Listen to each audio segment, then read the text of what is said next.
আসসালামু আলাইকুম। আমন্ত্রণ জানাচ্ছি জাগো স্পোর্টসে। আপনাদের সাথে আছি আমি মমতাজ শাহিন রুম্পা। শুরুতেই জানিয়ে দেব আপডেটগুলো।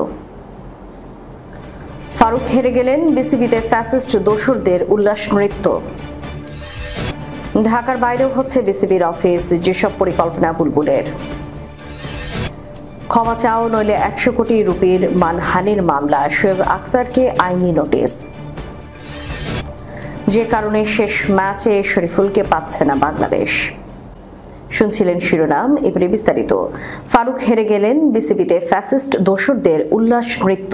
ক্রীড়া উপদেষ্টার সঙ্গে বৈঠকে ফারুক আহমেদকে জানানো হলো, বিপিএল পরিচালনায় তার কাজ দেশের সর্বোচ্চ প্রশাসন সন্তুষ্ট নয়। বিপিএল শেষ হয়েছে 7 ফেব্রুয়ারি, আর সেই টুর্নামেন্ট নিয়ে অসন্তুষ্টির কথা ফারুককে এসে শুনতে হয় 28 মে। মাঝারি 3 মাস কি এ নিয়ে অভিযোগকারীরা ঘুমিয়েছিলেন? না, তারা বরং বেশ ভালো করেই জেগেছিলেন। কিভাবে কোন দিক থেকে ফারুককে হটানোর জন্য ষড়যন্ত্র পাকানো যায় সেই সুতা শক্ত করেছিলেন তারা দিনরাত জেগে। এখন পাকা সেই পরিকল্পনা করে তারা নাটাই ঘুরাচ্ছেন। তারা কারা? সহজ উত্তর, এরা হলেন বিসিবির পতিত সরকারের রেখে যাওয়া 7 পরিচালক। এদের সঙ্গে ফারুক হটাও মিছিলে যোগ দিয়েছেন। ফারুকের সঙ্গে বিসিবিতে পরিচালক হিসেবে আসা নাজমুল আবেদিন ফাহিম। এই 8 পরিচালক ফারুকের বিরুদ্ধে স্বেচ্ছাচারিতা, একনায়কতান্ত্রিকতা, ক্ষমতার অপব্যবহার, একক আধিপত্য, দুর্নীতিপরায়ণতা এবং ঔর্ধ্বত্বের অভিযোগ এনে 28 মে তারিখে যুব ও ক্রীড়া মন্ত্রণালয়ের উপদেষ্টা বরাবর বিশাল চিঠি লিখে অনাস্থা প্রকাশ করেছেন। তবে ক্রীড়া উপদেষ্টার ভাষায় বাংলাদেশ ক্রিকেটের ক্রমাবনতি একটা বড় কারণ। দেশের ক্রিকেটের যে বর্তমান পরিস্থিতি এবং বিপিএল সংক্রান্ত সত্যানুসন্ধান কমিটির প্রতিবেদন আলোকে আমাদের একটা সিদ্ধান্তে আসতে হয়েছে। ফারুক ভাইয়ের সঙ্গে আমি ব্যক্তিগতভাবে কথা বলেছি। এটা এমন কোনো কারণ নয় যে দুর্নীতি বা কোনো কারণে সরিয়েছে, এটা একমাত্র পারফরম্যান্স ভিত্তি হিসেবে। একটু জানিয়ে দেই, এই চিঠিতে বিসিবি পরিচালক আকরাম খানের নাম নেই, সই নেই, অর্থাৎ আকরাম খান এই অনাস্থায় বিশ্বাসী নন। অবাক করার আরেকটি বিষয় হলো 28 মে লেখা এই চিঠিতে সই করা নাজমুল আবেদিন ফাহিম এবং সালাউদ্দিন চৌধুরী দুজনেই বর্তমানে বিদেশে। নাজমুল আবেদিন ক্রিকেট দলের সঙ্গে লাহোরে এবং সালাউদ্দিন চৌধুরী ব্যক্তিগত কাজে কানাডায়। হতে পারে তারা ইলেকট্রনিক পদ্ধতিতে এই অনাস্থাপত্রে সই করেছেন। তবে এই চিঠির সময়কালে একটা বিষয় খুবই স্পষ্ট যে বিসিবি পরিচালকদের ফারুক হটাও বা আন্দোলন হটাও কোনো বিষয় নয়। এর পেছনে জটিল, কুটিল ও দীর্ঘমেয়াদী পরিকল্পনা জড়িত। 5 আগস্ট বিপ্লবী পরবর্তী একটা শব্দ সম্ভবত সবচেয়ে বেশি উচ্চারিত, ফ্যাসিস্টদের দোসর। এই শব্দের ব্যাখ্যাটা এমন, পতিত আওয়ামী লীগ সরকারের বিভিন্ন কর্মকাণ্ডে যারা প্রত্যক্ষ ও পরোক্ষভাবে সহায়তা করেছিল তারাই এই দোসর। এই ব্যাখ্যার বিস্তারিত বিবরণ জানাচ্ছে যে 8 জন পরিচালক বিসিবির সভাপতি ফারুক আহমেদের বিরুদ্ধে অনাস্থা এনেছেন। সেই তালিকায় 7 জন পরিচালক পুরো দস্তর পতিত সরকারের দোসর। কারণ তার আর কিছুই নয়, তারা ছিলেন বিসিবির পলাতক সভাপতি এবং তার সেকেন্ড ম্যান ইসমাইল হায়দার মল্লিকের সহযোগী। যে টেবিলে বসে পাপন ও মল্লিক ক্রিকেটকে খুন করার সিদ্ধান্ত নিয়েছিল, সেই টেবিলে 4 ধারে এই 7 পরিচালক বসে জি স্যার করতেন আর হাত কচলে বিগলিত ভঙ্গিতে সব অপকর্মে সাই ও সই দিতেন। পাপন ও মল্লিক পাপের বোঝা কাঁধে নিয়ে পলাতক, আর তাদের দোসররা এখন আরেকবার বিসিবিতে আরেক দফা শাসন ও শোষণের স্বপ্নে মশগুল। পাপন ও মল্লিকের বিরুদ্ধে অর্থ পাচার মামলা করেছে দুদক, আর তার পরিচালনা পর্ষদের বাকি দোসররা এখন আরেকবার বিসিবিতে জমিদারি প্রতিষ্ঠায় ব্যস্ত। তারাই এখন জুলাই বিপ্লবের পর বিসিবির সভাপতি পদে সরকারের মনোনীত সভাপতি ফারুক আহমেদকে হঠাতে অনাস্থা এনেছে। বিসিবির পরিস্থিতি এখন যে বিশ্বাসহীনতায় পৌঁছেছে, তাতে ক্রীড়া প্রশাসনের জন্য সবচেয়ে সহজ কাজটা হবে বর্তমানের পুরো বোর্ড বাতিল করে অ্যাডহক কমিটি দিয়ে বিসিবি পরিচালনা করা। সেই সঙ্গে একটা বিষয় নিশ্চিত করা যে বাতিল হওয়া বোর্ডের কেউ যেন অ্যাডহক কমিটিতে জায়গা না পায়। নতুন অ্যাডহক কমিটির প্রধান কাজ হওয়া উচিত বিসিবির গঠনতন্ত্রে বৈপ্লবিক পরিবর্তন আনা এবং 2 মেয়াদে যারা বোর্ডে ছিলেন তাদের সুযোগ সেখানে ফুল স্টপ করে দেয়া।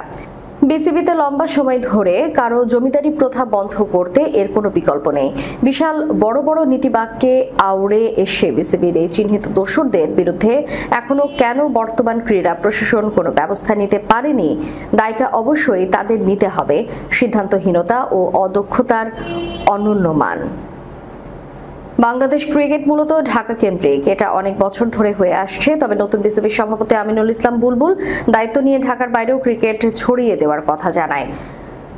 দায়িত্ব নেওয়ার পর শনিবারই সব পরিচালকদের সঙ্গে আলোচনায় বসেছিলেন, আর প্রথম দিনেই নিজের পরিকল্পনাগুলো তুলে ধরেন তিনি। আলোচনা শেষে মিরপুরে গণমাধ্যমের মুখোমুখি হন মিডিয়া কমিটির প্রধান ইফতিখার আহমেদ রহমান মিঠু। সেখানে তিনি বলেন, প্রেসিডেন্ট একটা প্রেজেন্টেশন দিয়েছেন, এর মধ্য থেকে 3-4টা প্রোগ্রাম আমরা শুরু করেছি। এগুলো হলো খেলার স্পিরিট রক্ষা করা, সবার জন্য হাই পারফরমেন্স, সংযোগ ও উন্নতি, স্বচ্ছতা ও সব জায়গায় সুশাসনের ওপর তিনি জোর দিয়েছেন। আর প্রত্যেক ডিপার্টমেন্টের প্রধানদের কাছ থেকেও প্রেজেন্টেশন চেয়েছেন। বুলবুল সবচেয়ে বেশি জোর দিয়েছেন ক্রিকেট বিকেন্দ্রীকরণের প্রতি, এমনটাই জানালেন মিঠু। তিনি বলেন, তিনি প্রধানত বিকেন্দ্রীকরণের কথা বলেছেন। আমরা অনেক দিন ধরে বলছি ঢাকা থেকে ক্রিকেটটা ছড়িয়ে দিতে। রাজশাহীতে একটা ও চট্টগ্রামে একটা অফিস হবে, আমরা এর মধ্যে কাজ শুরু করে দিয়েছি। এটা আমাদের অনেক দিনের স্বপ্ন, এতদিন পর স্বপ্ন সত্যি হচ্ছে। উত্তরাঞ্চলের রাজশাহীর দায়িত্ব দেওয়া হয়েছে বিসিবির পরিচালক স্বপন চৌধুরীকে, আর চট্টগ্রামের দায়িত্ব পেয়েছেন সালাউদ্দিন চৌধুরী। এদিকে 22 গজে বল হাতে ঝড় তুলেছেন পাকিস্তানের পেসার শোয়েব আখতার। ক্রিকেট ছেড়েছেন অনেক দিন হলো, এখন বল হাতে নয় কথাবার্তাতে নিয়মিত ঝড় তোলেন পিন্ডি এক্সপ্রেস। সেই কথার ঝড় তুলতে গিয়ে এবার বিপাকে পড়েছেন শোয়েব আখতার। পাকিস্তানের সাবেক এই পেসারের কথাই অপমানিত হয়ে 100 কোটি রুপির মানহানি মামলার হুমকি দিয়েছেন দেশটির এক টিভি উপস্থাপক এবং ক্রীড়া সাংবাদিক।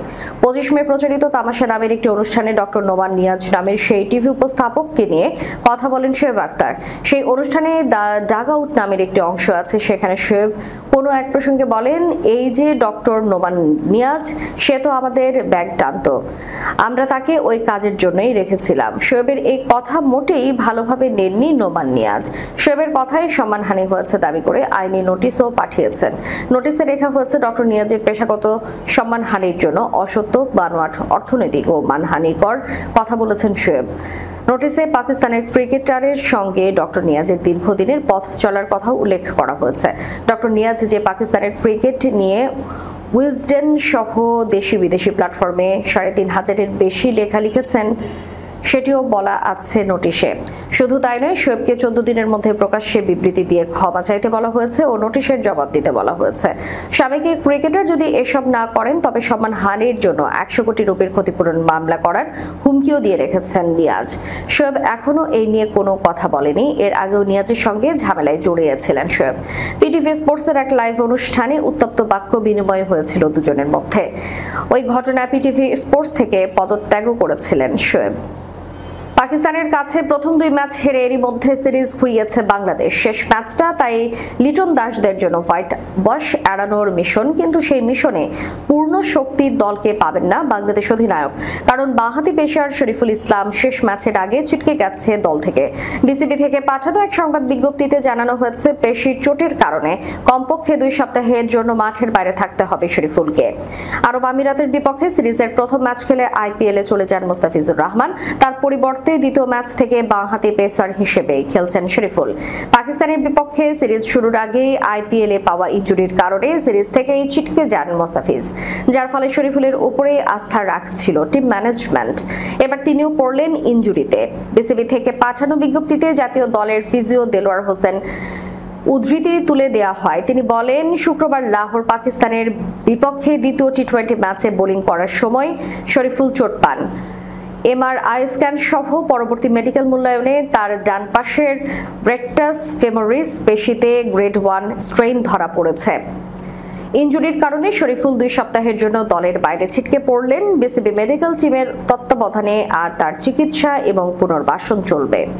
শেষ করার পূর্বে সংবাদ শিরোনামগুলো জানিয়ে দেব আরো একবার। ফারুক হেরে গেলেন, বিসিবিতে ফ্যাসিস্ট দোসরদের উল্লাস নৃত্য। ঢাকার বাইরেও হচ্ছে বিসিবির অফিস, যেসব পরিকল্পনা বুলবুলের। ক্ষমা চাও নইলে 100 কোটি রুপির মানহানির মামলা, শোয়েব আখতারকে আইনি নোটিশ। যে কারণে শেষ ম্যাচে শরীফুলকে পাচ্ছে না বাংলাদেশ। এতক্ষণ আমাদের সাথে থাকার জন্য ধন্যবাদ। আল্লাহ হাফেজ।